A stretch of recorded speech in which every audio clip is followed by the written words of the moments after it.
Have you ever wondered how far someone would go to break you? How public they'd make your humiliation? How many witnesses they'd gather to watch you fall? I found out at a Christmas party, in front of 300 people.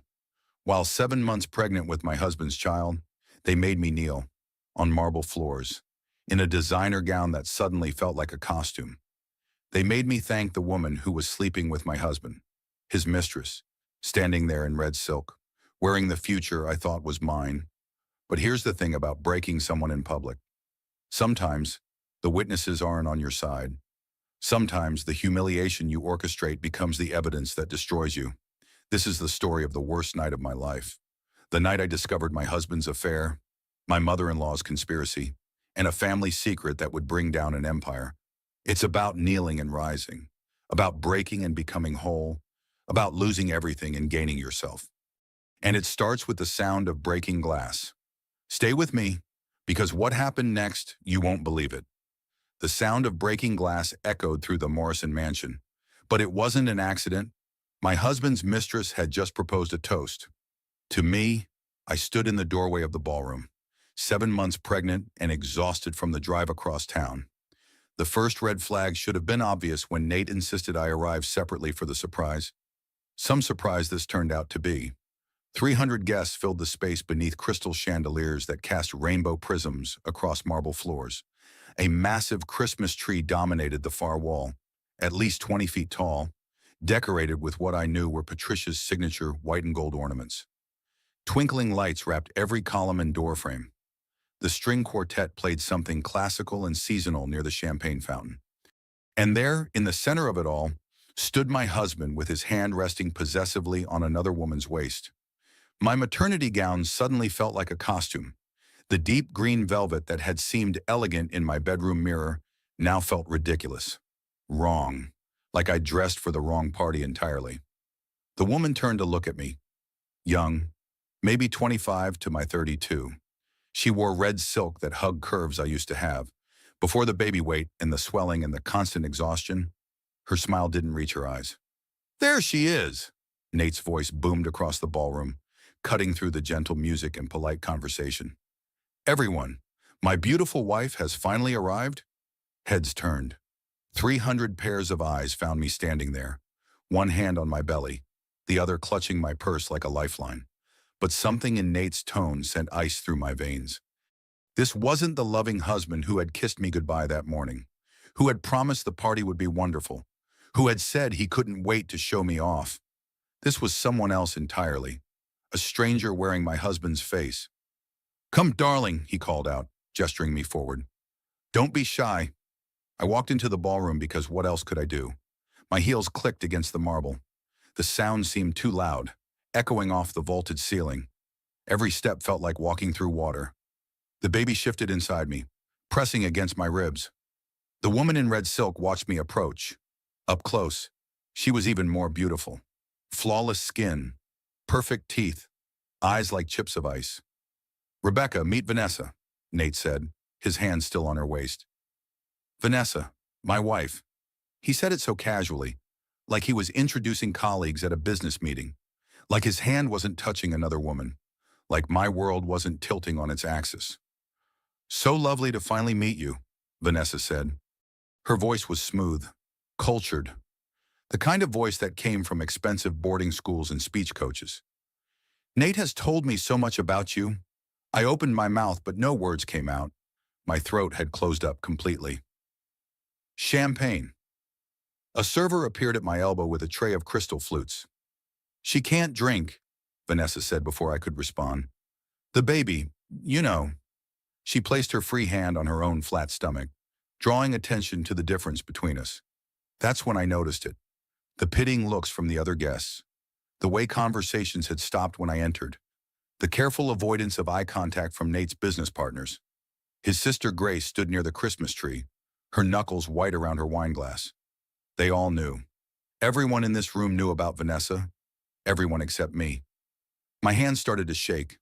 I fumbled for my phone in my purse. That familiar compulsion I'd developed over the past year.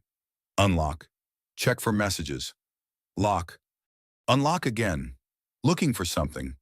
Anything. Some explanation that would make this make sense. Nothing from Emma, my best friend. Nothing from Grace. Nothing from anyone. I was alone in a room full of people. Darling, you look pale, Nate said, finally dropping his hand from Vanessa's waist. Why don't you sit down? It's not good for the baby for you to overexert yourself. The concern in his voice sounded genuine. That's what made it worse. He could fake caring so perfectly that part of me wanted to believe it, wanted to pretend this was normal, that I was overreacting, but my body knew the truth. My heart hammered against my ribs. My palms went slick with sweat. The baby did a complete somersault, as if trying to escape. I think I need some air, I managed to say. Nonsense. A new voice cut through my fog. Patricia Morrison, my mother-in-law, appeared like a shark scenting blood in the water. She wore champagne-colored silk and diamonds that probably cost more than most people's houses. The party is just beginning. We have so much to celebrate tonight. She held 2 glasses of champagne. I watched as she handed one to Vanessa. The crystal caught the light, sparkling like the future I thought I had. None for the pregnant woman. Patricia's smile was all teeth. Shall we begin? She asked, looking at Nate. He nodded. Something passed between them. Some silent communication I wasn't part of. The string quartet stopped playing. The room fell quiet. 300 people turned to watch whatever was about to happen. And I stood there, 7 months pregnant, next to my husband and his mistress, while my mother-in-law raised her glass. To family, Patricia announced, and to new beginnings. The champagne toast echoed through the ballroom like a death knell. I watched 300 crystal flutes rise into the air. 300 people who knew something I was only beginning to understand. To family, they repeated in unison. The sound washed over me like a wave. Patricia's eyes met mine over the rim of her glass. There was no warmth there. No grandmotherly affection for the woman carrying her grandchild. Just cold calculation. Come, Rebecca, dear, she said, setting down her glass. Walk with me. There's someone I'd like you to meet properly. She linked her arm through mine before I could protest. Her grip was surprisingly strong for a woman in her 60s. She steered me away from Nate and Vanessa, through the crowd that parted like the Red Sea. People smiled at us as we passed. Fake smiles and pity smiles. The kind of smiles you give someone at a funeral. You're making a scene, dear, Patricia murmured, her voice too low for anyone else to hear. Standing there with your mouth open like a landed fish. It's unseemly. I don't understand what's happening. My voice came out smaller than I intended. Don't you, Patricia guided me toward the champagne fountain, a ridiculous 3-tiered monstrosity spouting expensive French champagne. Or have you simply been choosing not to see? We stopped near a cluster of Patricia's society friends, women in their 50s and 60s, dressed in designer gowns, dripping with inherited jewelry. They fell silent as we approached. Ladies, Patricia said smoothly, you remember my daughter-in-law, Rebecca? Of course, said Helen Winters, a woman who'd never spoken more than 3 words to me at any family gathering. How lovely you look. Pregnancy suits you. The other women made agreeable noises. Their eyes said something different. We were just discussing the spring benefit, Patricia continued. Rebecca won't be able to help this year. Of course, she'll have her hands full with the baby, but Vanessa has graciously agreed to take over as co-chair. The words landed like physical blows. Vanessa, taking my place, not just in my husband's bed, but in my life, my role, my position in this family I'd married into. How generous, I heard myself say. My voice sounded distant, disconnected from my body. Vanessa is quite accomplished, Helen chimed in. Did you know she speaks 4 languages and her work with underprivileged children is remarkable? Of course she was accomplished. Of course she was charitable and multilingual and perfect. Nathaniel has made his choice, dear, Patricia said, turning to face me fully. Her grip on my arm tightened. The question is whether you'll accept it gracefully or make this difficult for everyone. The words hung in the air between us. Make this difficult for everyone. As if I was the problem. As if I was the one creating this nightmare. How long, I asked. My throat felt like sandpaper. Patricia's eyebrow raised a fraction. How long has what been going on? The affair? How long have you known? She had the grace to look slightly uncomfortable. Only slightly. 18 months. Give or take. 18 months, a year and a half, while I'd been planning our future, while I'd been excited about the pregnancy, while I'd been playing the dutiful wife, and the family I pressed. When did everyone else find out? 6 months ago. Patricia's voice was matter-of-fact, clinical. After it became clear this wasn't simply a dalliance, that Nathaniel's feelings were genuine. 6 months. Christmas had been 6 months ago, the last happy holiday I could remember. Nate had given me diamond earrings, told me I was the most important person in his world, made love to me with what I thought was passion, all while knowing, all while planning this. The pregnancy, I said slowly, pieces clicking into place. You encouraged it. You pushed for it. Patricia's smile was thin. A child needs legitimacy. The Morrison name carries weight. We couldn't have Nathaniel's heir born out of wedlock. Heir, not grandchild, not baby. Heir. So I'm what, a surrogate?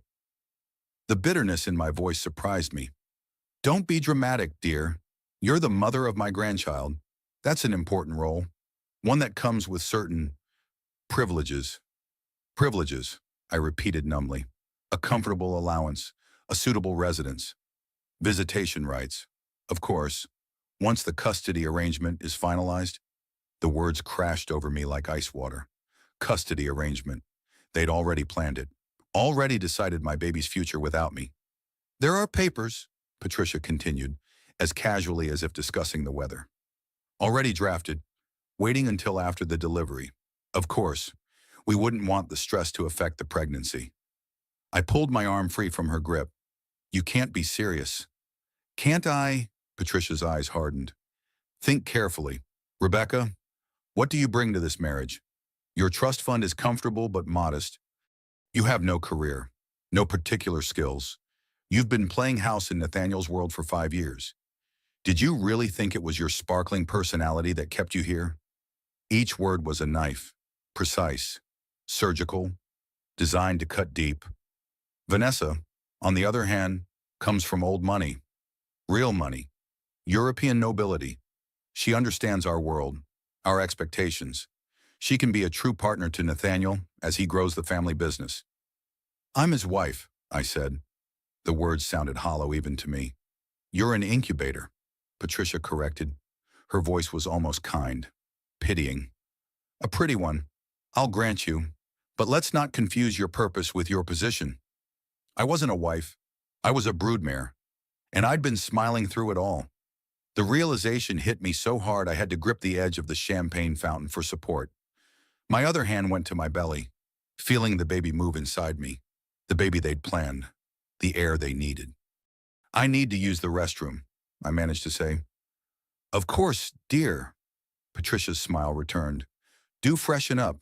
You look rather peaked, and do try to compose yourself before you return. Tears are so gauche at a party. I walked away on shaking legs. The bathroom seemed miles away, though I knew it was just down the hall. The sounds of the party followed me. Laughter, music, the clink of crystal glasses. The Morrison Mansion bathroom was obscenely luxurious. Marble floors, gold fixtures, fresh flowers in crystal vases. It smelled of expensive potpourri and lies.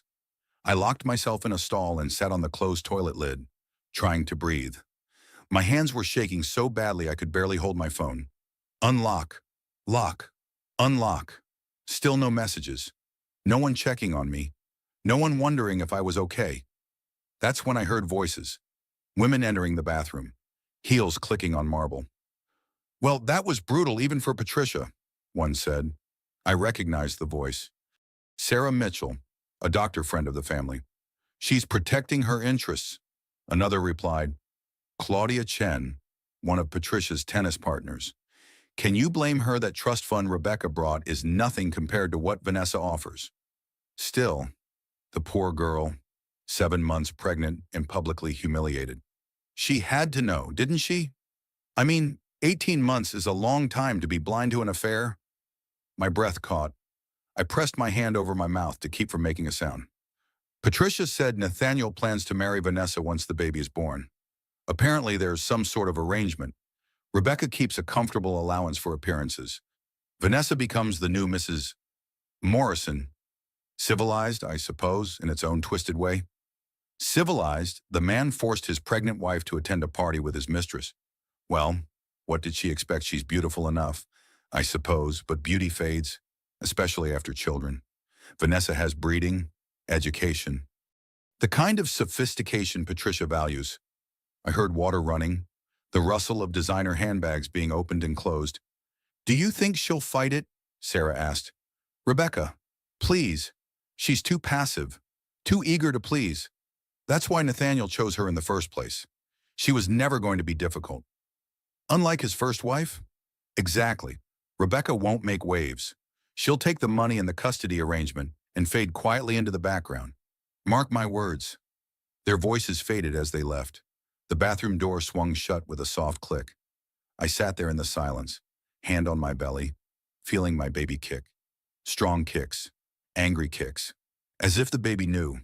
My hands found the faucet. I ran cold water over my wrists, an old trick my mother taught me for anxiety.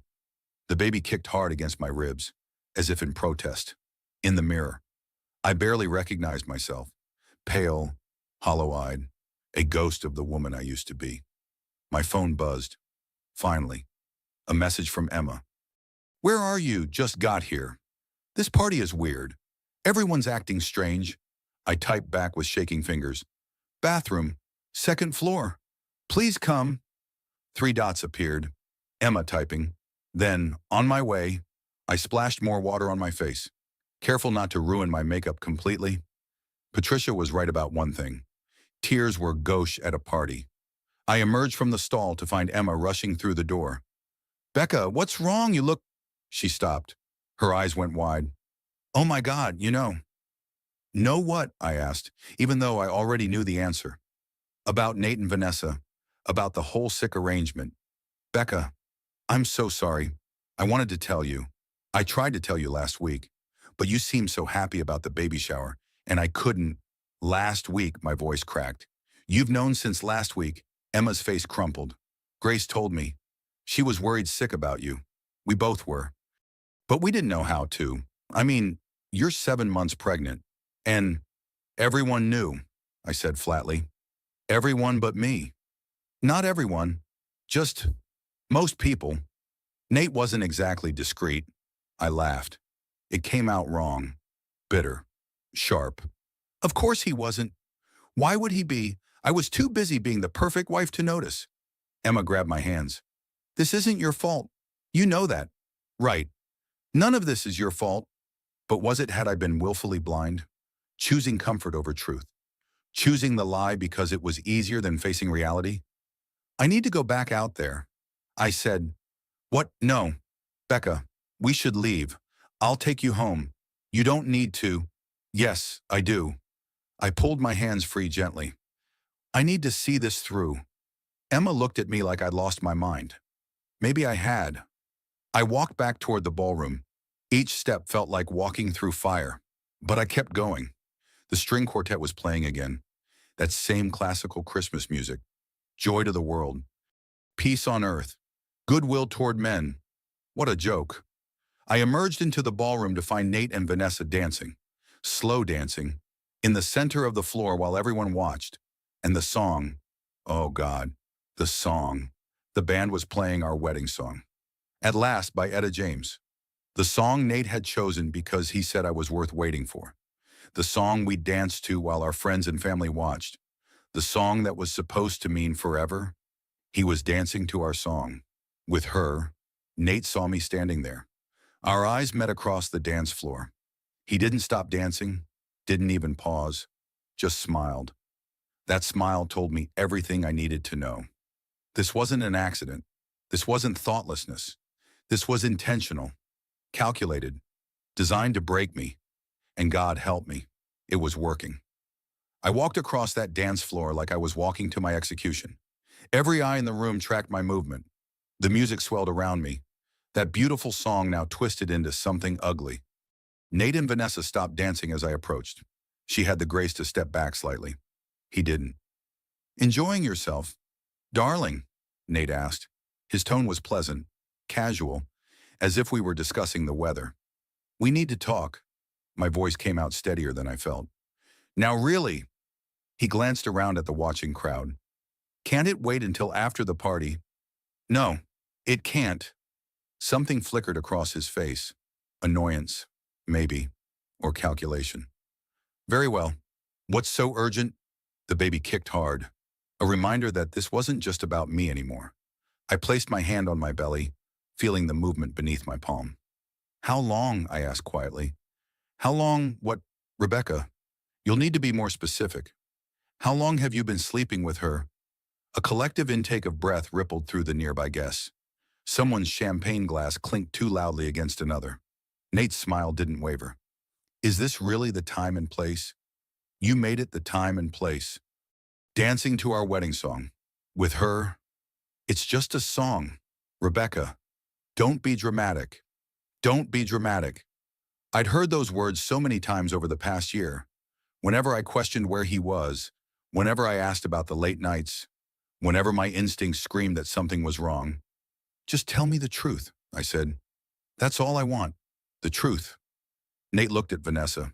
She gave a tiny nod, then walked away. The crowd parted for her like water. When we were alone as two people could be in a room full of 300 witnesses, Nate's expression changed. The pleasant mask slipped away. What remained was something colder, harder. You want the truth? His voice was low, dangerous. Fine. Yes. I've been with Vanessa for 18 months. Yes, everyone knew. Yes, it's serious. Yes. We plan to marry once you've delivered the baby and the divorce is finalized. Is that truth enough for you? Each word was a bullet. I felt them hit, felt them tear through me. Why? It was all I could manage to say. Why? He laughed, actually laughed. Because you're not enough. Rebecca, you never were. You're pretty enough, sweet enough, pliable enough, but that's all you are. Enough. Not exceptional, not extraordinary, just enough. I'm not imagining this. Every instinct I ignored was right. The thought came unbidden but clear. All those nights I'd lain awake wondering if I was crazy, if I was paranoid, if I was seeing problems where none existed. I wasn't crazy. I was right. You knew, Nate continued, his voice almost kind now, pitying. Deep down, you always knew. You just chose comfort over dignity. The words landed like a physical blow, because part of it was true. Part of me had known, had felt the distance growing, had noticed the way his eyes slid past me, had registered the growing coldness in his touch. But I'd chosen to believe the lie, chosen the beautiful house and the society parties and the promise of a perfect family over the ugly truth. I gave you everything, I whispered. You gave me what I asked for. There's a difference. Nate straightened his cufflinks, a gesture I'd seen him make 1,000 times before business meetings. Now, if you're quite finished with your little scene, Mother has an announcement to make. An announcement, you'll see. His smile was back, cruel and sharp. Consider it a Christmas gift. He walked away, leaving me standing alone in the center of the dance floor. The music had stopped. The room was silent except for the rustle of expensive fabric and the clink of jewelry. Then Patricia's voice rang out, clear and commanding. Ladies and gentlemen, if I could have your attention, please. She stood near the Christmas tree, illuminated by twinkling lights. She looked regal, powerful, every inch the Morrison matriarch. Thank you all for joining us for this very special Christmas celebration. As you know, the Morrison family holds tradition in the highest regard. We value loyalty, honor, and the continuation of our legacy above all else. My legs felt weak. I wanted to run, to hide, to disappear, but my feet seemed rooted to the marble floor. This Christmas, we celebrate not just the birth of Christ, but the birth of the next Morrison heir. Patricia's eyes found mine across the room. And we acknowledge that sometimes traditional family structures must evolve to meet modern needs. What was happening? What was she doing? Rebecca Morrison has given my son the gift of an heir, a child who will carry on the Morrison name and legacy. For this, we are grateful. Grateful. The word sounded hollow, empty. But we also recognize that families are built on more than obligation. They're built on love, on genuine affection, on partnership. No, no. No, no. Vanessa Hartley has given my son something equally precious. She's given him true love, real companionship, the kind of partnership that builds empires. The room erupted in murmurs. Shock rippled through the crowd like a wave. Even people who knew about the affair seemed stunned by Patricia's public acknowledgement. And so, Patricia continued, her voice rising above the noise, we gather tonight to celebrate a new family structure, one that honors both the mother of the Morrison heir and the woman who has captured my son's heart. My vision started to tunnel. The room began to spin. I pressed my hand harder against my belly, feeling the baby shift and kick. Rebecca, Vanessa, would you both join me? Please? The request was phrased politely, but it was clearly a command. Vanessa glided forward from somewhere in the crowd, her red dress catching the light. She looked uncertain now, almost uncomfortable. I didn't move. Couldn't move. Rebecca, Patricia's voice sharpened. Don't make this more difficult than it needs to be. Somehow, my legs carried me forward. I walked toward Patricia and the massive Christmas tree, aware of every eye tracking my movement. Vanessa fell into step beside me. We moved like two prisoners approaching the gallows. Patricia waited with a smile that didn't reach her eyes. In her hands, she held a small velvet box.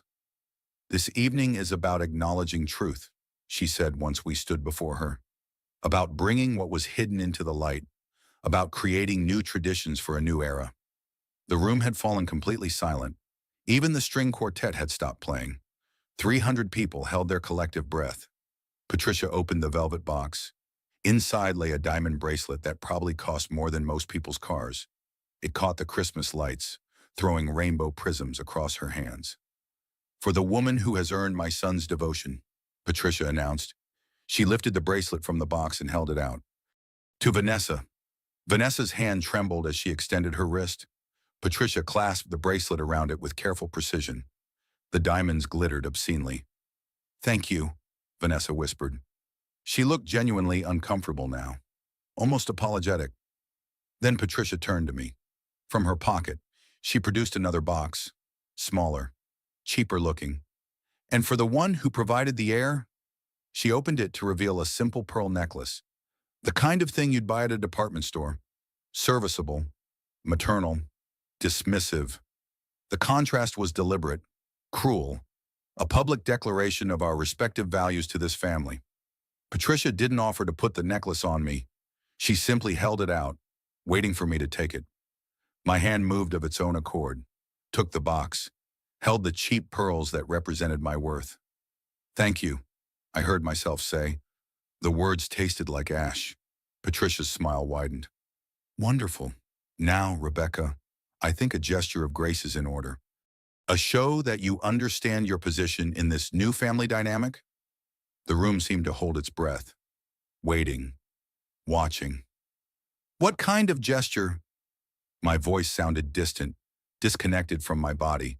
Patricia's eyes glittered in the Christmas lights, cold, calculating, merciless. Neil, she said softly, thank Vanessa for bringing happiness to your husband. The words hung in the air like a blade poised to fall. Time seemed to stop. The Christmas lights blurred into stars. The room tilted on its axis. She couldn't be serious. She couldn't be asking me to. But the expectation in her eyes was clear. The watching crowd waited with bated breath, and Nate stood nearby, saying nothing. His silence was permission. Kneel, while 7 months pregnant, in front of 300 people, to thank my husband's mistress. The word echoed in my skull like a death sentence. Kneel. I looked around the ballroom, searching for someone to stop this, to say it had gone too far. To intervene. Some guests looked horrified. Mrs. Winchester had her hand pressed to her mouth. Julian Foster, the family attorney, had gone pale. Emma was pushing through the crowd, trying to reach me, but Patricia's security staff blocked her path with subtle efficiency. Others looked fascinated, hungry for the spectacle. Mrs. Chen leaned forward in her chair, eyes bright with anticipation. Most simply waited, champagne glasses poised at their lips, to see what I would do. This was entertainment to them, dinner theater with real blood. I turned to Nate. Surely he would stop this. Surely there was some line even he wouldn't cross. But he just stood there, hands in his pockets, expression neutral, watching, waiting. His silence was worse than words. It was permission, encouragement, complicity. I can't, I whispered. My hand went to my belly, feeling my baby kick. I'm pregnant. I can't. You can. Patricia's voice hardened like steel wrapped in silk. Or you can leave this house with nothing. No settlement, no support, just you and a baby you can't afford. The threat hung in the air. Real, tangible, possible. I thought of my trust fund. Comfortable but not substantial. Enough to live on, but not enough to fight the Morrison legal machine. Not enough to match their endless resources. Not enough to protect my child from their reach. The choice is yours, dear, Patricia continued, her smile never wavering. Grace and dignity, or poverty and struggle? What kind of mother chooses poverty for her child? They're really doing this. They're breaking me in front of everyone. And I'm letting them. My inner voice screamed the truth I couldn't say aloud. I looked at Vanessa. She had backed up a step, clearly uncomfortable. She was shaking her head slightly, as if to say she didn't want this either. But she didn't speak, didn't stop it. No one was going to stop it. The descent to my knees was the longest moment of my life. I had to bend carefully, one hand on my belly, the other braced against the floor. My pregnant body made it awkward, painful. The green velvet of my gown pooled around me like spilled wine. Someone gasped. The sound echoed in the silent ballroom. Someone else laughed, quickly stifled, but I heard it, high-pitched and cruel. The marble was cold against my knees, hard, unforgiving. Christmas lights swam in my vision, blurring into abstract patterns. From this angle, I could see everyone's shoes, designer heels and polished Oxfords, Italian leather and French silk, the kind of footwear that cost more than most people made in a month. I looked up at Vanessa. She towered above me now, the power dynamic physically manifest. Her red dress seemed to glow in the Christmas lights. I'm sorry, she mouthed. Just that. I'm sorry, but she didn't help me up. Didn't refuse the tribute. Just stood there, accepting what Patricia demanded. The words stuck in my throat. I couldn't do it. Patricia cleared her throat.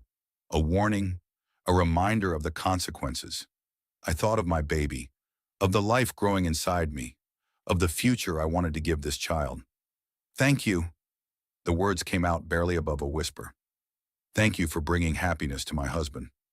Silence. Absolute silence. The kind of silence that pressed against your eardrums and made your heart pound. Then Patricia clapped. Once, twice, 3 times. Wonderful, she said brightly. What grace, what dignity. This is how ladies handle difficult situations. Slowly, mechanically. Others began to clap. Applause rippled through the ballroom like a disease. I remained on my knees, unable to move, unable to process what had just happened. Nate finally approached, extended his hand to help me up, as if he was being chivalrous, as if he hadn't just watched me humiliate myself at his mother's command. I stared at his hand for a long moment. Then I pushed myself up without his help. It took 3 attempts. My pregnant belly made it difficult, ungainly, but I managed. I stood, swaying slightly, the cheap pearls still clutched in my fist. My knees ached from the marble. My heart felt like it had been ripped from my chest. There now, Patricia said, dismissing us both with a wave of her hand. That wasn't so difficult. Was it now?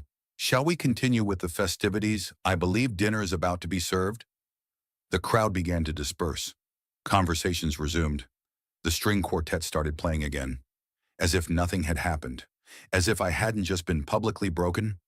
I walked, didn't know where I was going, just needed to move, needed to get away. My legs carried me toward the coat room, a small space off the main hall where guests stored their wraps and bags. I stumbled inside and let the door swing shut behind me.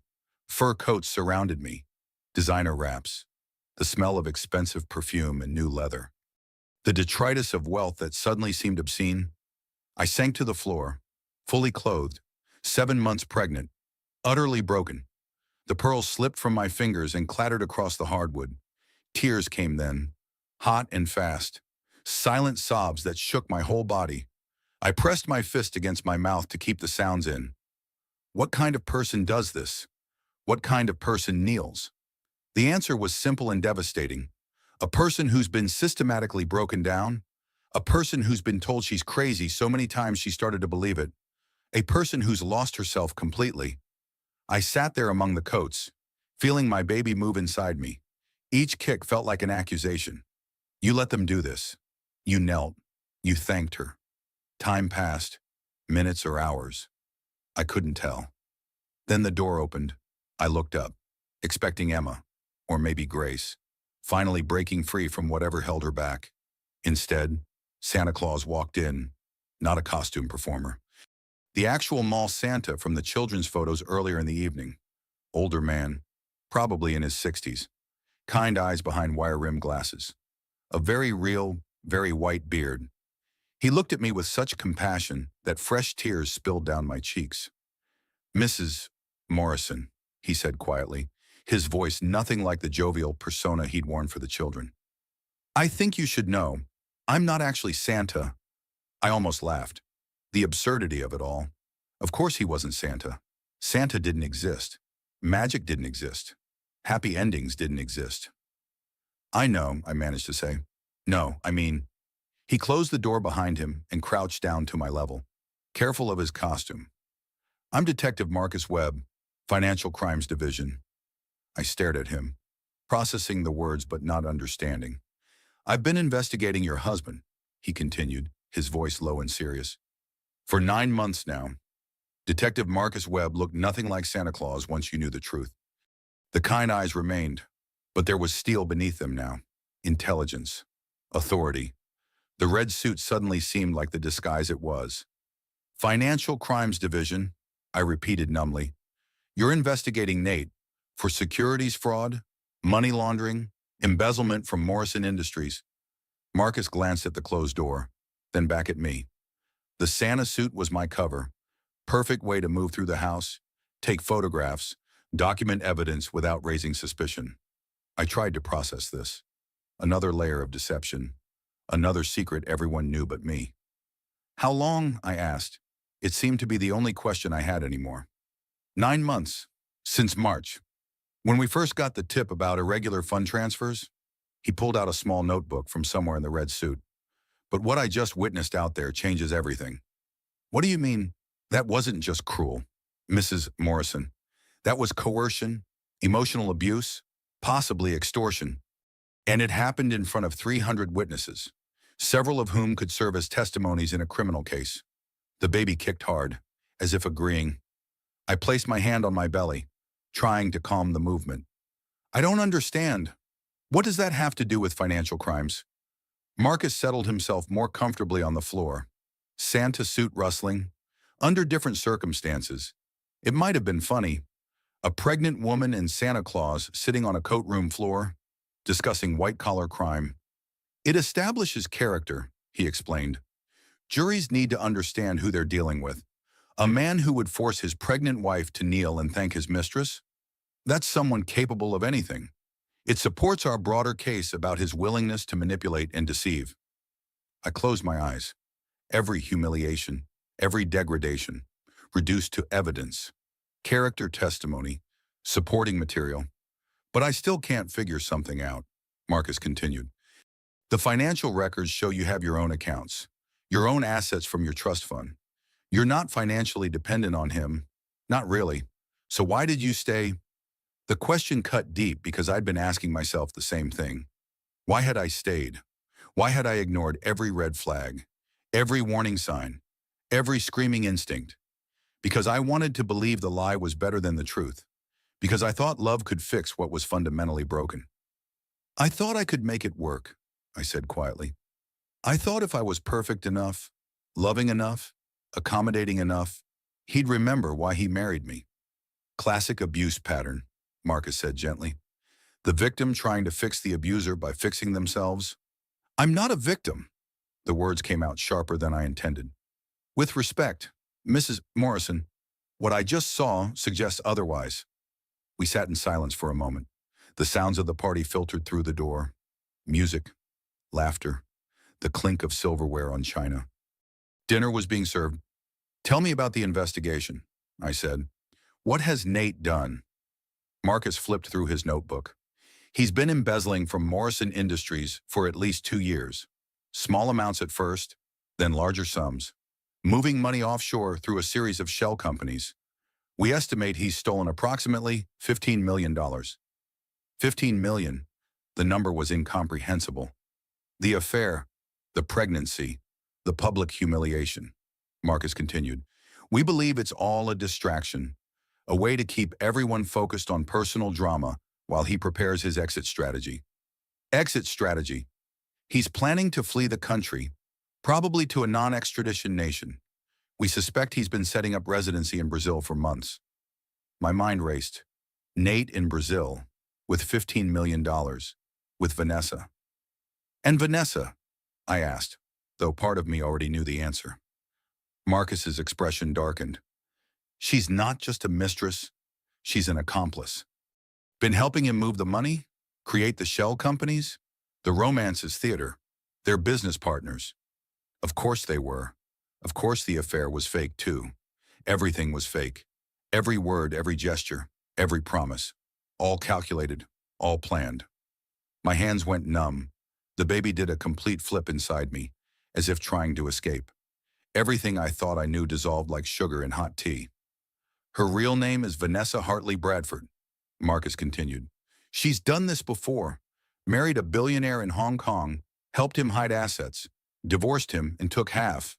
The husband died under suspicious circumstances a year later. Insurance fraud was suspected but never proven. She's a criminal. She's a professional. This is what she does. Finds wealthy men, helps them commit fraud, takes her cut. I thought of her uncomfortable expression when Patricia demanded I kneel, her whispered apology. All of it was fake. Performance. She was probably thrilled I'd degraded myself. I can't prove it yet, Marcus admitted. I need more time, more evidence, access to offshore accounts and encrypted communications. But what he did to you tonight, Mrs. Morrison, that shows character. That reveals the kind of man we're dealing with, and juries care about character. The door handle rattled. We both froze. Rebecca, Grace's voice came through the door. Are you in there? I saw you come this way. Marcus stood quickly, helping me to my feet with surprising gentleness for a man in a Santa suit. Can we trust her? He whispered. I thought of Grace's white-knuckled grip on her wine glass, the tears in her eyes, her careful silence throughout the evening. I don't know, I admitted. I don't know who to trust anymore. Then be careful what you say. Marcus moved toward the window, preparing to leave through the garden. But Mrs. Morrison, I need to ask you something important. Well, what? How well do you know your husband's business accounts, his passwords, his filing system? I thought of Nate's study, the laptop he left open sometimes, the passwords he used our anniversary, my birthday, variations he thought were clever. Pretty well, I said slowly. Why? Because I need access, real access, to the computers, the files, the offshore account information, everything. His eyes met mine, intense, serious. I can't get a warrant without more probable cause, but you're his wife. You have legitimate access. You want me to help you build a case against my husband. I want to offer you a choice. Marcus pulled a business card from his pocket, plain white, just a name and number. If you decide you want justice, if you decide you want to fight back, call me. We'll figure out the rest together. The card felt heavy in my hand, weighted with possibility, with revenge. This could be dangerous, Marcus warned. If he suspects you're working with law enforcement, he already humiliated me in front of everyone we know, I interrupted. What more can he do? Marcus looked at me with something like respect. Mrs. Morrison, I've been doing this job for 20 years. I've seen a lot of abuse, a lot of manipulation, but what happened out there tonight, that was one of the cruelest things I've ever witnessed. The words broke something loose inside me. Validation I didn't know I needed. I'm not crazy. There was always something wrong. I just couldn't name it. Mrs. Morrison.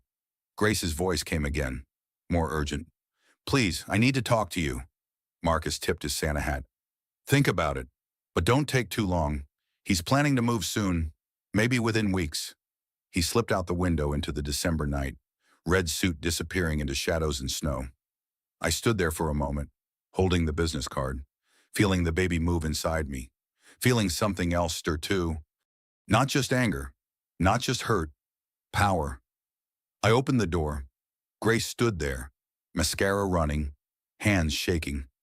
Becca, I'm so sorry. I should have stopped them. I should have. Come in, I said quietly. Close the door.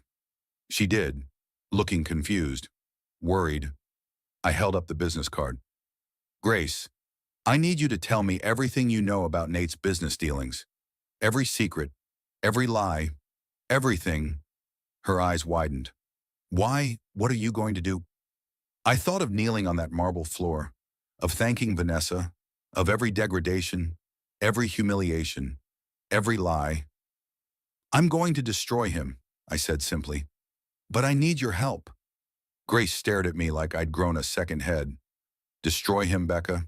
You just, out there, you. I knelt. The words came out flat, matter of fact. I let them break me in front of everyone. I thanked my husband's mistress while 7 months pregnant with his child. That's what I'm saying. You're not in any position to. I'm in the perfect position. I sat down on a trunk near the window, my pregnant belly making the movement awkward. They think I'm broken, compliant, the perfect victim. They'll never see me coming. Grace wiped at her mascara-stained cheeks. What happened to you in here 5 minutes ago? You were crying on the floor. I met someone who gave me information, someone who can help. I held up Detective Webb's card. But I need more than information. I need proof, evidence, access to things I can't get alone. What kind of things? Nate's computers, his files, bank records, offshore account information. I watched Grace's face carefully. Everything you have access to as his sister. Grace sank onto the trunk beside me. You want me to spy on my own brother. I want you to help me stop him before he destroys more lives. She was quiet for a long moment. Outside, snow had started to fall. Through the window, I could see it drifting down in the garden lights. Perfect. Pristine. Deceptive. There's something I need to tell you, Grace finally said. Something I should have told you months ago. My heart clenched. More secrets. More lies. Vanessa isn't who she claims to be. Her real name is Vanessa Hartley Bradford. She's been married before, to a Hong Kong billionaire who died under suspicious circumstances. There was talk of insurance fraud, but nothing was ever proven. I didn't tell her I already knew. Let her think this was news. She's done this before. Becca, the affair, the manipulation, the money. She's a professional con artist. And Nate, Grace's voice broke. Nate knows. They're partners, business partners, pretending to be lovers. How long have you known this? 3 months. I hired a private investigator after I started getting suspicious. He found her real identity, her history, everything. 3 months. While I'd been planning the nursery, choosing names, imagining our future. But there's more, Grace continued. She pulled a USB drive from her purse. I've been documenting everything. Photos, emails I found on the family server, evidence of the planned divorce, the offshore accounts, even conversations about she stopped, unable to continue. About what? About having you declared mentally unfit after the birth. The words tumbled out in a rush. Using tonight as evidence. The kneeling. They were going to claim it showed instability. Use postpartum depression as an excuse. Take the baby. Give Nate full custody. The room tilted. I gripped the edge of the trunk to stay upright. They were going to take my baby. The kneeling wasn't just humiliation. It was premeditation. Evidence for court. Everything clicked into place with horrible clarity. The public nature of tonight's degradation. The 300 witnesses, the careful documentation. It was all planned, all calculated. Why are you telling me this now? I asked, my voice surprisingly steady. Grace looked at me with tears streaming down her face. Because you're my sister. Becca, blood or not. You're more my sister than Nate ever was my brother. And because what they did tonight crossed every line I have, I can't watch it anymore. I won't. Validation whispered through me like a prayer. I'm not the villain in this story. I'm not the one who needs to be fixed. What's on the drive? I asked. Everything. Bank statements from the Cayman accounts, emails between Nate and Vanessa about moving the money, the prenup Nate never told you about, the one that gets voided if he's proven unfaithful. She pressed it into my hands. Real estate papers for the house he bought Vanessa in Sao Paulo. All of it.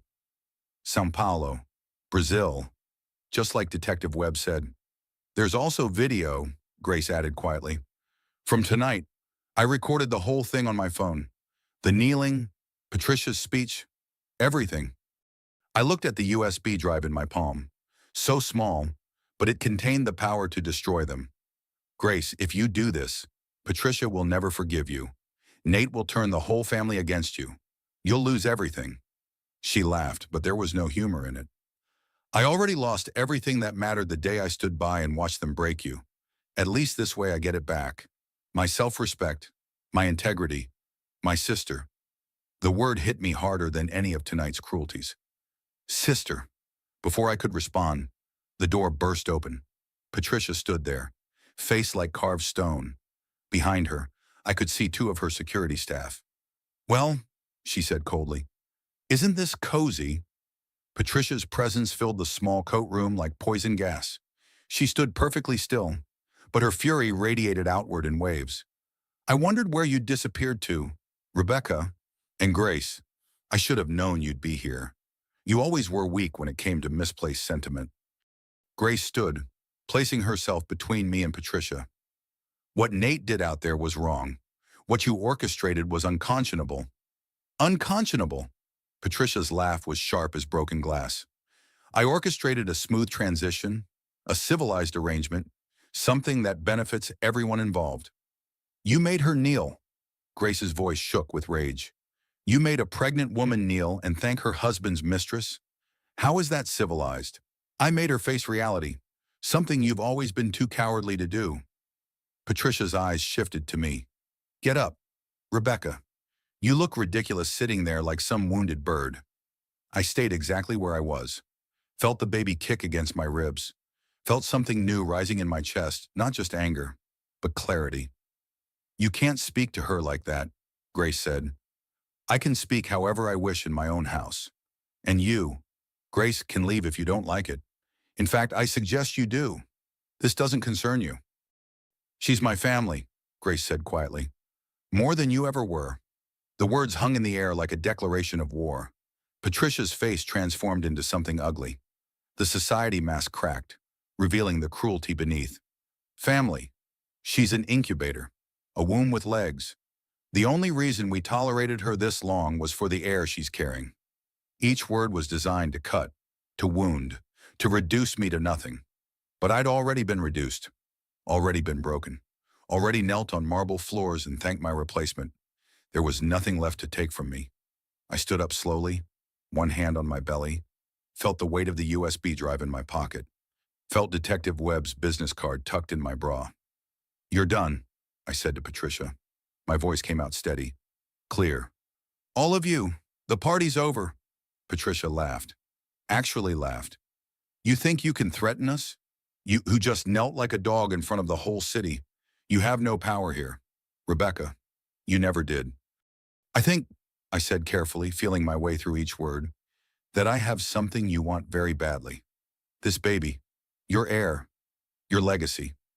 The smile dropped from Patricia's face. And I think you just gave me proof, in front of 300 witnesses, that you're unfit to be anywhere near my child. Silence. Complete and total silence. Patricia's eyes narrowed. You wouldn't dare. Wouldn't I? I took a step forward. The movement felt powerful. Right. You made me kneel. You humiliated me. You threatened to take my baby. All in public. All witnessed. All documented. I saw the calculation in her eyes. The realization that she'd overplayed her hand. Grace has been recording, I continued, voice growing stronger. Every email, every plan, every cruel conspiracy, it's all documented now. all preserved. Grace pulled out her phone, held it up. Should I send the video to the Chronicle? I'm sure they'd love a story about the Morrison family Christmas traditions. Patricia's face went white, then red. You treasonous little bitch.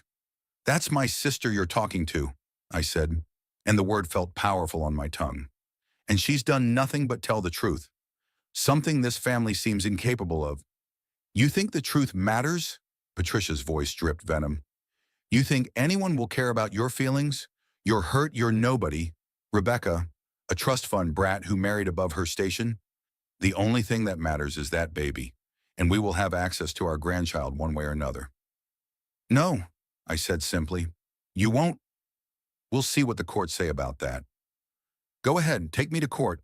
Let's have a judge review tonight's events. Let's have a jury hear about the kneeling, the emotional abuse, the conspiracy to have me declared unfit. I felt myself standing straighter, taller. Let's put it all on the record. Patricia's hands clenched into fists. You have no idea what you've started, girl. No idea what we're capable of. Actually, I said, I have a pretty good idea. Fraud, embezzlement, money laundering. Should I go on? Her face went slack with shock. Just for a second. Then the mask came back. But I'd seen the crack. I don't know what lies you've been told. Not lies, evidence, bank statements, offshore accounts, shell companies. Your son is a criminal, Patricia, and you've been helping him. Prove it. I will. I pulled out Detective Webb's card, held it up. With help from the Financial Crimes Division. The color drained from Patricia's face completely. Behind her, the security staff shifted uncomfortably. You're bluffing, she said, but her voice wavered. Am I want to test that theory? Want to call my bluff and see what happens? Grace moved to stand beside me. United front, sisters in truth if not in blood. Here's what's going to happen, I continued, my voice calm and clear. I'm walking out of this house tonight. I'm taking my child, my trust fund, and every piece of evidence Grace has gathered. And you're going to let me go. Or what? Or I call every society reporter in that ballroom and tell them everything. The affair, the mistress, the kneeling, the conspiracy. Let's see how the Morrison name survives that scandal. The library clock in the next room began to chime. Midnight. 12 clear notes. Christmas Day. A new beginning. This isn't over, Patricia hissed. Yes, I said quietly. It is. I walked toward the door. Grace fell into step beside me. Patricia didn't move to stop us, but her voice followed us into the hall. You'll regret this. Rebecca, both of you. You have no idea what you've unleashed. I turned back to look at her. This woman who had orchestrated my humiliation, who had tried to steal my child, who had thought I could be broken beyond repair. The only thing I regret, I said, is not doing this sooner. Then I walked away, head high, hand on my belly. Grace's hand on my elbow. Behind us. Patricia's rage filled the coat room like thunder. But we kept walking. We didn't make it far. Patricia's voice rang out across the mansion, commanding and cold. Security! Stop them! Two large men in dark suits materialized from the shadows. They didn't touch us, but they blocked the hallway, a wall of muscle and obligation. Mrs. Morrison has asked you to stay, one said politely. Perhaps you'd like to reconsider your departure. Grace squeezed my elbow. They can't hold us here. This is kidnapping. This is my house. Patricia's voice came from behind us. She'd followed us into the hall, heels clicking on marble like gunshots. And you're both overwrought, emotional, making rash decisions you'll regret. I turned to face her. The only rash decision I ever made was trusting your family. How dare you? Patricia's composure finally cracked completely. After everything we've given you, the house, the lifestyle, the position in society, you should be grateful we tolerated you at all. Tolerated me, you used me. As a broodmare, as entertainment, as a punching bag for your sick family dynamics. People were emerging from the ballroom now, drawn by the commotion. I saw Nate pushing through the crowd, Vanessa trailing behind him. Emma was there too, phone in hand, recording everything. Good. Let them all see this. You've always been weak, Grace, Patricia said, turning her venom on her daughter. But treason against your own blood for her? She is my blood, Grace shot back. More than you ever were. You know what blood is. Mother, it's the thing you're supposed to protect, nurture, not weaponize. How poetic, how touching. Patricia's smile was cruel. And how utterly pointless. You think you can betray this family and walk away unscathed? You think there won't be consequences?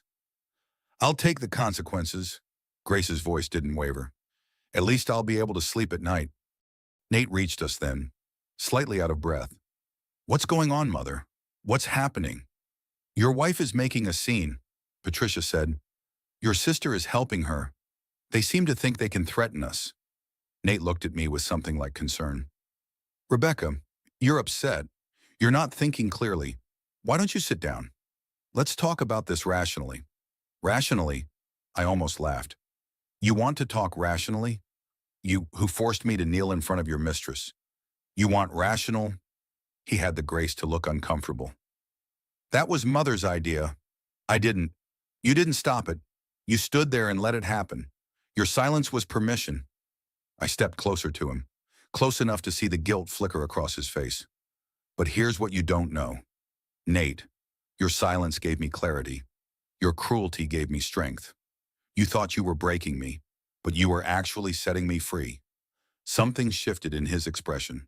Calculation replaced discomfort. What are you saying? I'm saying the party's over. The game's done. I know everything. Nate, the fraud, the embezzlement, the offshore accounts, Brazil, all of it. His face went white. I don't know what you're talking about. Yes, you do. And so does she. I pointed at Vanessa, who'd gone very still. Your business partner, your accomplice.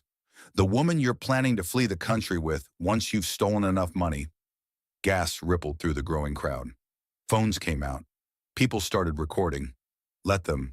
Let the whole world see. That's insane, Nate said, but his voice shook. You're having some kind of breakdown? The pregnancy hormones? Don't you dare! My voice cut through his excuses like a knife. Don't you dare blame my sanity, my hormones, my anything. I am seeing clearly for the first time in years. Patricia moved to stand beside her son. United front. This is slander. Rebecca, actionable slander. Our attorneys will what, sue me for telling the truth? I pulled out Detective Webb's card again. Go ahead. Let's have discovery. Let's put everything under oath. Let's see who's really committing crimes here. Detective, Nate's voice cracked. What detective? As if on cue, Marcus Webb stepped out from the crowd, still in his Santa suit, but the friendly demeanor was gone. In its place was pure authority. Ladies and gentlemen, his voice carried across the hall, I'm Detective Marcus Webb, Financial Crimes Division. I have a warrant for the arrest of Nathaniel Morrison. The hallway erupted into chaos. Nate tried to run. Vanessa screamed. Patricia actually stumbled backward, catching herself on a console table. But Marcus moved with surprising speed for a man in a Santa suit. He caught Nate by the arm, spun him around, and within seconds had him in handcuffs. Nathaniel Morrison, you're under arrest for securities fraud, wire fraud, embezzlement, and money laundering. Marcus began reading the Miranda rights while Nate struggled uselessly. You have the right to remain attorney. Anything you say can and will be used against you in a court of law. More officers poured in through the front door. Real police, not security staff. They moved with practiced efficiency, securing the scene. One of them approached Vanessa. Vanessa Hartley Bradford, you're also under arrest as an accomplice to fraud and for suspected involvement in the death of your previous husband, Charles Bradford. New evidence has come to light. Vanessa's scream could have shattered glass. This is ridiculous. I don't know what you're talking about, Nate. Tell them. But Nate was too busy being read his rights to respond. Patricia stood frozen, watching her carefully constructed world collapse around her. For the first time since I'd known her, she looked old, defeated. This can't be happening, she whispered. This can't be real. It's very real, Marcus said, guiding Nate toward the door. And Mrs. Morrison Sr., you should know that we'll be investigating your involvement as well. Conspiracy. Aiding and abetting. Obstruction of justice. We'll be in touch. As officers led Nate and Vanessa away, I stood in the center of the chaos and felt absolutely calm. The eye of the hurricane. Grace squeezed my hand. Becca, you did it. You actually did it. We did it, I corrected. Sisters. Emma pushed through the crowd, still recording on her phone. Holy shit. Becca, do you know what you just did? This is going to be the biggest story of the year. Good, I said. Let everyone know what the Morrison family really is, what they're capable of.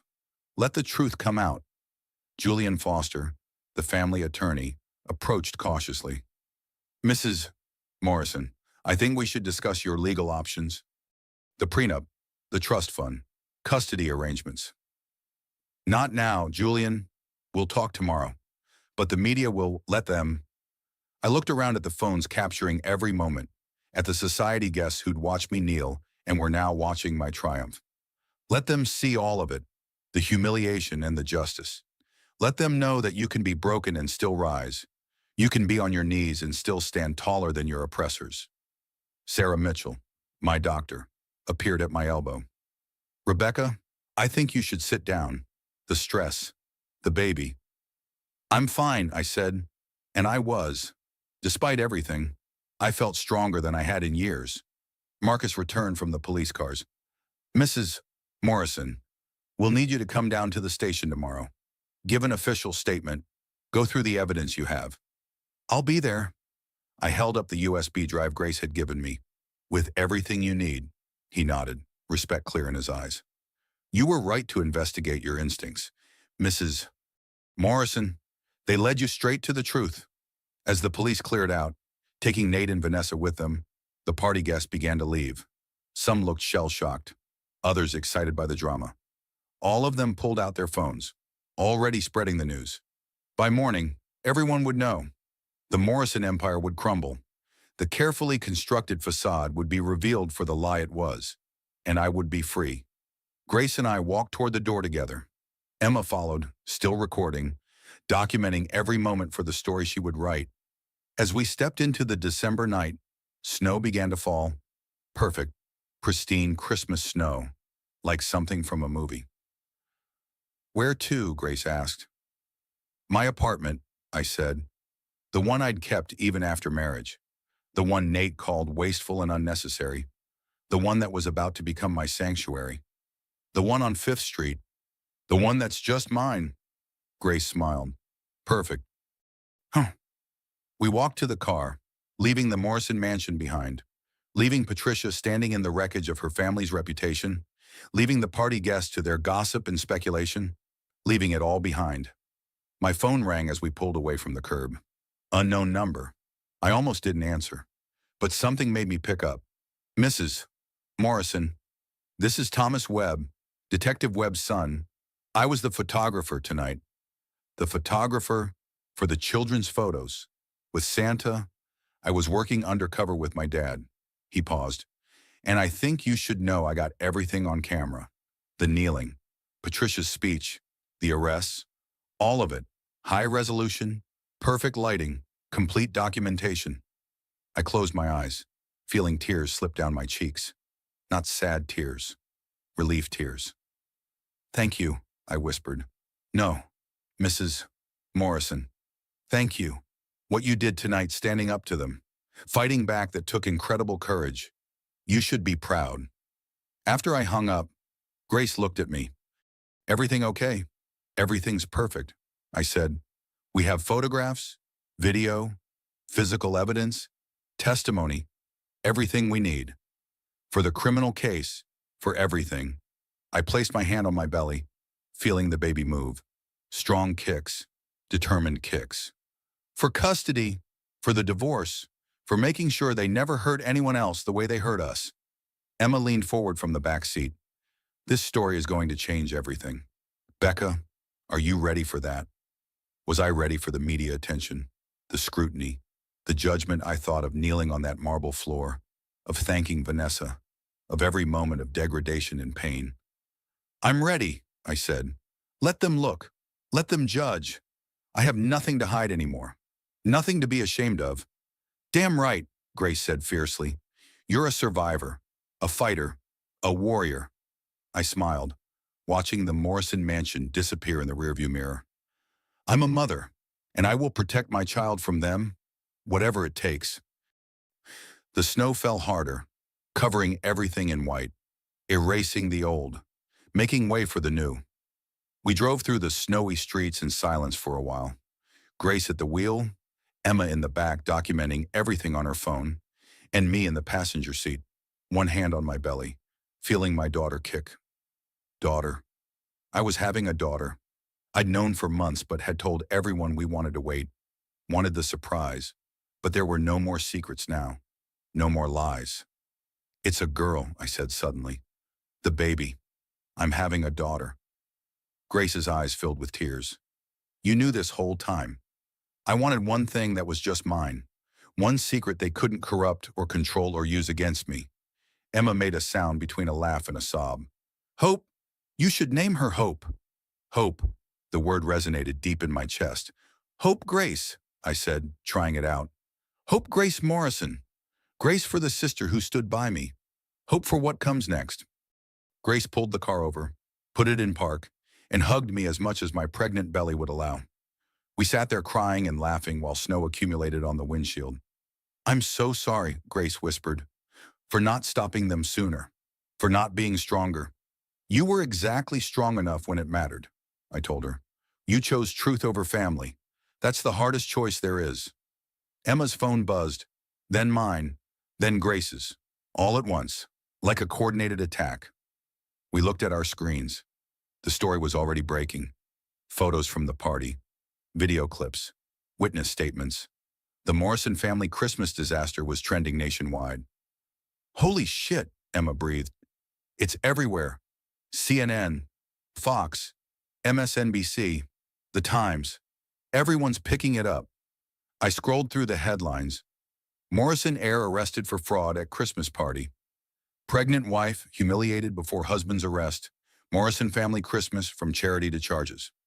The photos were devastating. Me on my knees, Vanessa looking uncomfortable, Patricia's cruel smile, and then the arrests. Nate in handcuffs, Vanessa screaming, the Morrison empire crumbling in real time. How do you feel? Grace asked quietly. Seeing it all out there? I thought about it. Really thought about it. Vindicated, I said finally. Every instinct I doubted, every fear I suppressed, every moment I thought I was crazy, it was all real. And now the world knows it too. We drove the rest of the way to my apartment in thoughtful silence. The snow had stopped, leaving the city covered in pristine white. Christmas lights twinkled in windows. Families gathered in warm houses, normal lives, normal Christmases. Soon, I would have that too. My apartment was exactly as I'd left it that morning. Small but elegant. Mine in a way the Morrison mansion never was. I'd bought it with my trust fund before the marriage, and Nate had never been able to take it from me, though he'd tried. Thank God you kept this place, Emma said, looking around. He wanted you to sell it, right? Said it was wasteful to maintain two residences, that I should trust him to provide for me. I laughed bitterly. Turns out my instinct to keep something of my own was exactly right. Grace helped me out of my coat. What happens now legally? I mean, tomorrow, I meet with Detective Webb, give my official statement, hand over all the evidence. I sank onto my sofa with relief. Julian will handle the divorce proceedings. The prenup is void since Nate was unfaithful, and with his arrest, custody shouldn't be an issue. And Patricia, Emma asked, what about her? If she was involved in the fraud, she'll face charges too. If not, she'll have to live with what she did, what she orchestrated. I touched my belly. Either way, she'll never get near my daughter. My phone rang again. This time I recognized the number. Detective Webb. Mrs. Morrison, I wanted to give you a heads up. The media is outside your apartment building. Someone tracked your location. Are you safe? I looked out the window. Sure enough, news vans were pulling up, cameras, reporters. The circus had followed me home. I'm fine. Grace and Emma are with me. Good, don't talk to them tonight. Not until you've given your official statement and consulted with your attorney. They'll twist anything you say. I understand. And Mrs. Morrison, what you did tonight took remarkable courage. I want you to know that. After I hung up, I turned to Grace and Emma. We're about to be under siege. So we hunker down, Grace said firmly. Order food, ignore the cameras, wait them out. I'll start writing the story, Emma added. The real story, not the sensationalized version they'll run. Your story, in your words, when you're ready. But something was nagging at me. A loose thread I couldn't quite identify. What about the other people at the party? I asked. The ones who saw what happened. What are they saying? Emma pulled up social media on her phone. Let's see. What we found was stunning. The guests weren't silent. They weren't complicit. They were speaking out. Helen Winters had posted, I witnessed emotional abuse tonight. I did nothing. I will carry that shame forever. But I'm speaking now. What the Morrisons did to Rebecca was unconscionable, Julian Foster tweeted. I've represented the Morrison family for 20 years. As of tonight, I no longer do. Some lines should never be crossed. Even Sarah Mitchell, who'd gossiped in the bathroom, had posted, I stood by while a pregnant woman was humiliated. I told myself it wasn't my business. I was wrong. Rebecca Morrison deserves better. We all deserve better. One by one, the witnesses were coming forward, not to defend the Morrisons, to condemn them. They're turning on the family, Grace whispered, scrolling through post after post. Everyone, the whole social circle. Shimmer, because what happened tonight was too much, I said. Even for people used to tolerating cruelty. There's a line, and Patricia crossed it. My phone buzzed with a text from a number I didn't recognize. Mrs. Morrison, this is Claudia Chen. I want to apologize for my comments in the bathroom earlier, and I want you to know I'm willing to testify about what I heard, what I saw, what they planned. Please let me help make this right.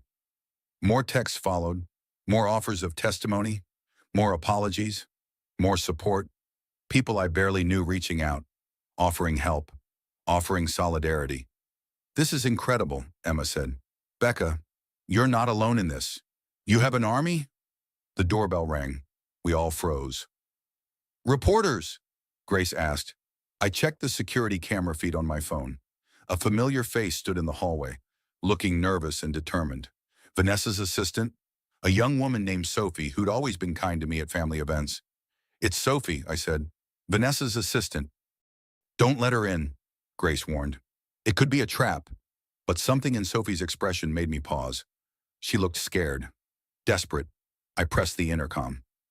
Sophie. Mrs. Morrison, please, I need to talk to you. I have information about Vanessa, about all of it. Please.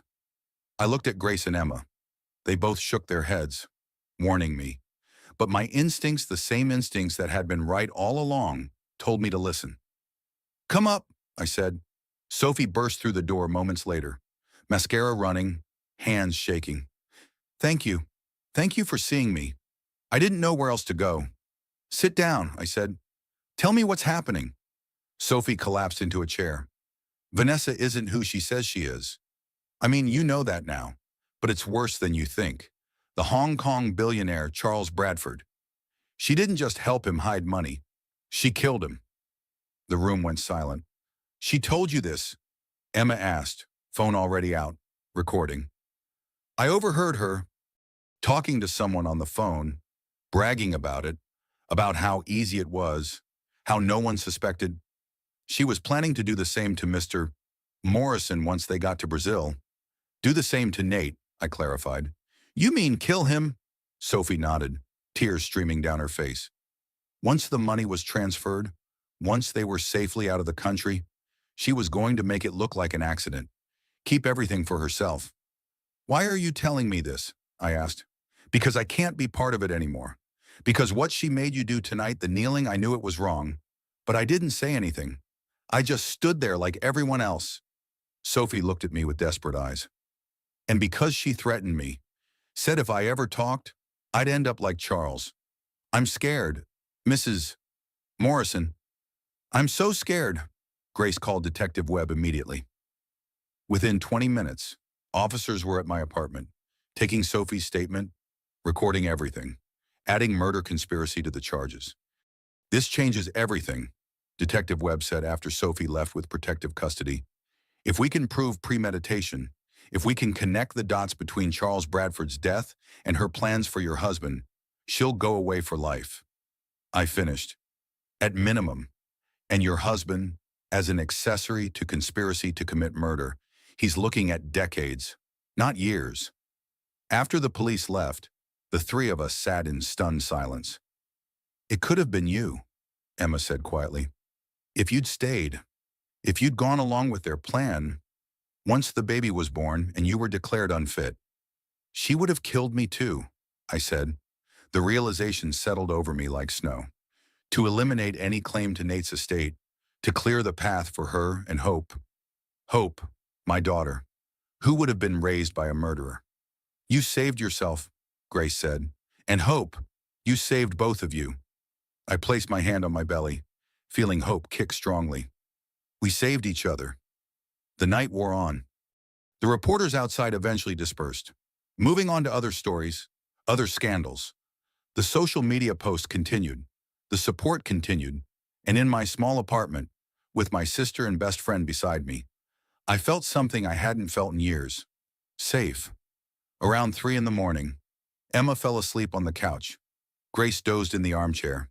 I sat by the window, watching snow fall on the sleeping city, feeling hope move inside me. Tomorrow would bring statements and lawyers and media circuses. Tomorrow would bring the beginning of a long legal battle. Tomorrow would bring challenges I couldn't yet imagine. But tonight I was free. As dawn approached, painting the sky in shades of pink and gold, I whispered to my daughter, "You're going to be born into truth. Hope, not lies. You'll know your mother stood up, fought back, refused to be broken." Hope kicked in response. Agreement. I like to think, too. And I promise you, I continued, I will spend every day of your life showing you what strength really means. Not the Morrison version, manipulation and cruelty dressed up as power. Real strength, the kind that kneels and still rises, the kind that breaks and still heals, the kind that loses everything and gains itself. The sun rose fully, Christmas morning light streaming through the windows. My phone buzzed with a text from Thomas Webb, the photographer. "Merry Christmas, Mrs. Morrison. I'm sending over the photo files, all of them, for whatever you need. You earned this victory. Merry Christmas." Merry Christmas indeed.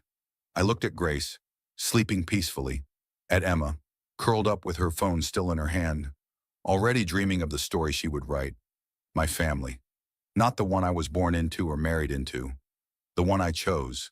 The one that chose me. Merry Christmas. Hope, I whispered to my belly. Welcome to our new life. 3 months passed in a blur of legal proceedings, media interviews, and preparation for Hope's arrival. The Morrison empire crumbled exactly as predicted.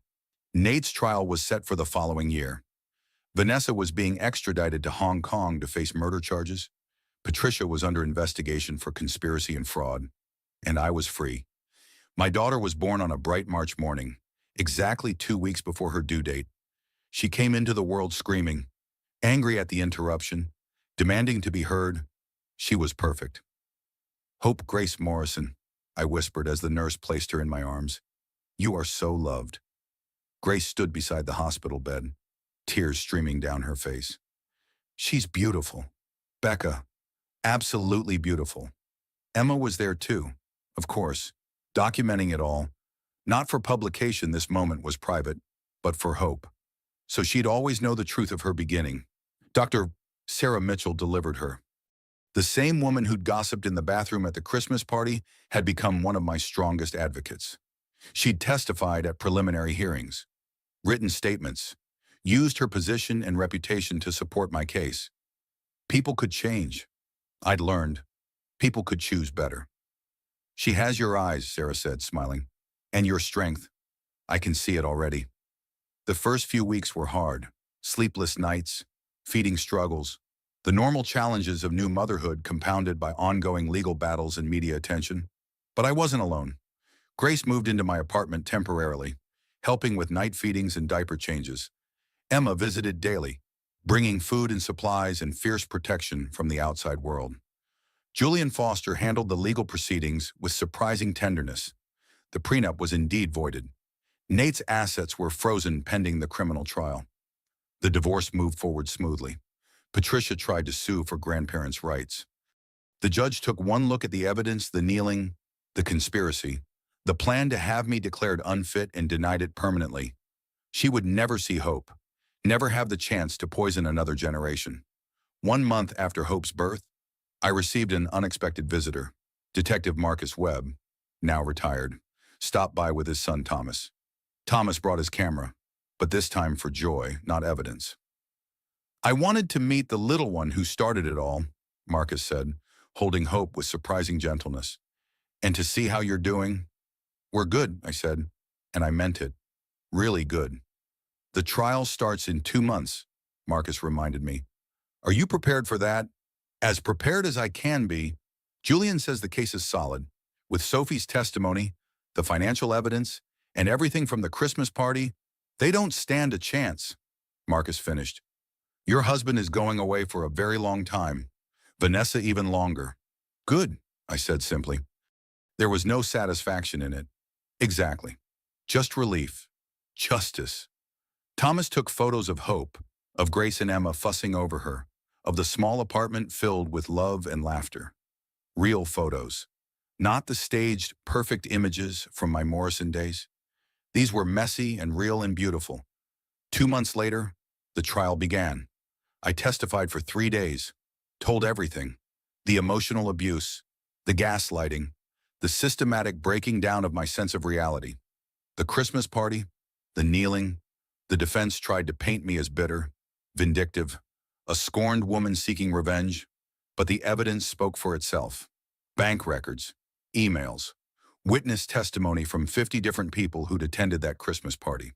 Sophie's detailed account of Vanessa's murder plans. Charles Bradford's suspicious death being reopened with new evidence.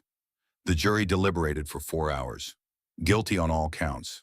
Nate was sentenced to 25 years. Vanessa to life without parole in Hong Kong for murder, with additional decades to be served in the U.S. for fraud and conspiracy. Patricia was convicted of conspiracy and obstruction, 5 years, which at her age might as well be life.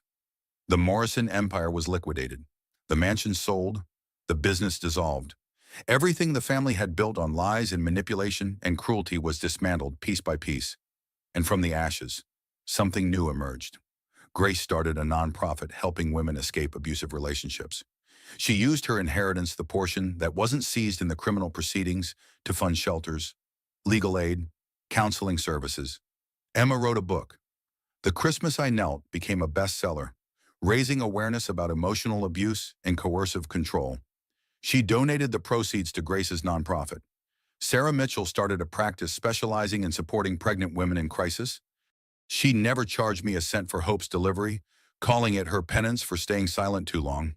And me, I returned to school, finished the degree I'd abandoned when I married Nate, got my master's in psychology with a focus on trauma recovery, started working with Grace's nonprofit, helping other women find their strength, but mostly I focused on raising Hope. On Hope's first birthday, we threw a small party, just Grace, Emma, Sarah, Marcus, Thomas, and a few other friends who'd proven themselves true. No elaborate decorations, no string quartets, no champagne fountains, just cake and laughter and love. Hope took her first steps that day, wobbly and uncertain at first, then increasingly confident. She walked from Grace to me, arms outstretched, face split in a huge grin. "She's fearless," Emma observed, recording it all on her phone. "She's her mother's daughter," Grace said. I caught Hope as she tumbled into my arms, both of us laughing. Looking at her face so full of joy, so free from fear or trauma or pain, I felt something settle deep in my chest. Peace. "What are you thinking?" Grace asked, seeing my expression. I looked at the people gathered in my small apartment. Not the mansion, not the ballroom. This small, real space filled with people who actually loved me. "That I'm grateful," I said honestly. "For all of it?" Emma asked. Especially the kneeling," I interrupted. "Because that's when I learned the most important lesson of my life." What lesson? I held Hope close, feeling her warm weight against me. Real, solid, mine. That you can be on your knees and still rise again. You can be broken and still be whole. You can lose everything and gain yourself. I looked at each of them. You taught me that. All of you. Hope taught me that. We just showed you what was already there, Grace said softly. The strength was always yours. Outside, snow began to fall. 1 year exactly from that Christmas night. Perfect timing, like the universe marking an anniversary. But this snow was different, not covering lies and cruelty, just beautiful, pure, new. Should we make a toast? Emma asked, raising her glass of sparkling cider. Yes, I said, lifting Hope onto my hip and raising my own glass. To new beginnings. To family, Grace added. Real family. The kind we choose. To truth, Sarah contributed. And healing. To justice, Marcus said quietly. To women who kneel and rise. Emma finished, her writer's voice finding the perfect words. We clinked glasses, the sound echoing softly in my small apartment. Hope clapped her hands, delighted by the noise, by the attention, by the love surrounding her. I thought about the woman who'd walked into that Christmas party a year ago, 7 months pregnant, desperate to please, willing to ignore every warning sign to maintain the illusion of a perfect life. I thought about kneeling on that marble floor, the cold, the humiliation, the breaking, and I thanked her.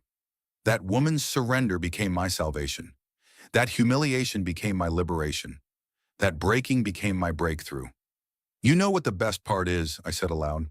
What, they asked in unison. I looked at Hope, who was trying to grab my glass, determined and fearless.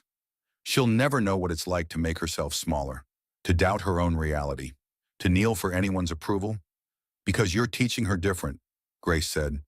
Because I learned it myself, the hard way. I kissed Hope's forehead. But I learned it, and she'll grow up knowing the only person's approval she needs is her own. The snow fell harder outside, covering everything in white, starting fresh, beginning again. My phone buzzed, a news alert. The Morrison case was officially closed. All appeals denied. Nate would spend the next quarter century in prison. Vanessa would never be free. Patricia's empire was dust. It was truly over. Read this, I said, showing them the screen. Emma smiled. How does it feel, seeing it finished? I thought about it, really thought about it. Like closure, I said finally. Like the end of one story and the beginning of another. Hope squirmed in my arms, wanting down. I set her on the floor and watched her toddle around the room, exploring, discovering, fearless. She's going to be amazing, Sarah said. She already is, I replied.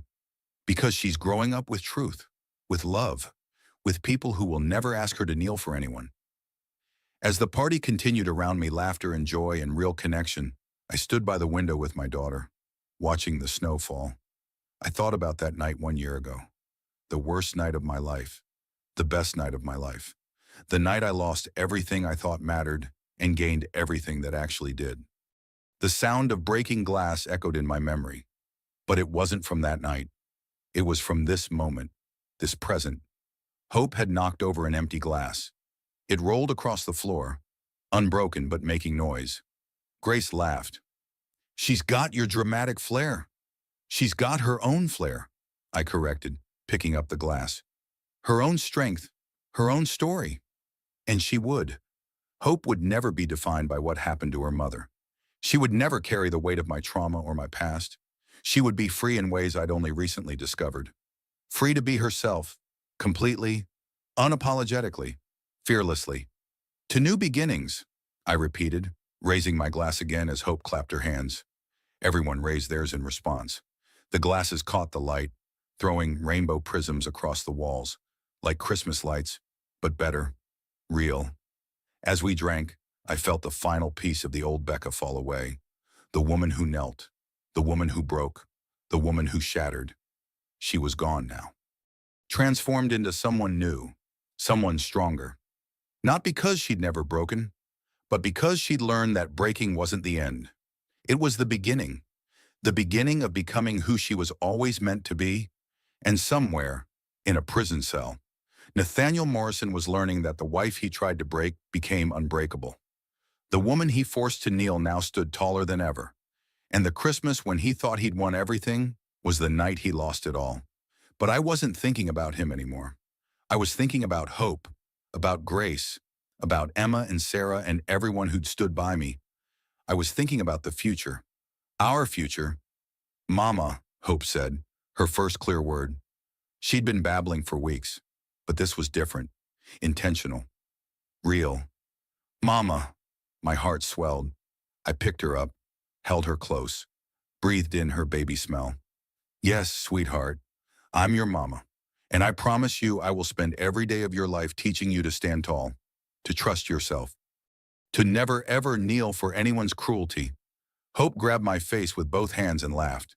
Pure joy, pure trust, pure love, and I knew, with absolute certainty, that everything I'd endured was worth it because it led me here, to this moment, to this child, to this life, a life built on truth instead of lies, on strength instead of submission, on love instead of control.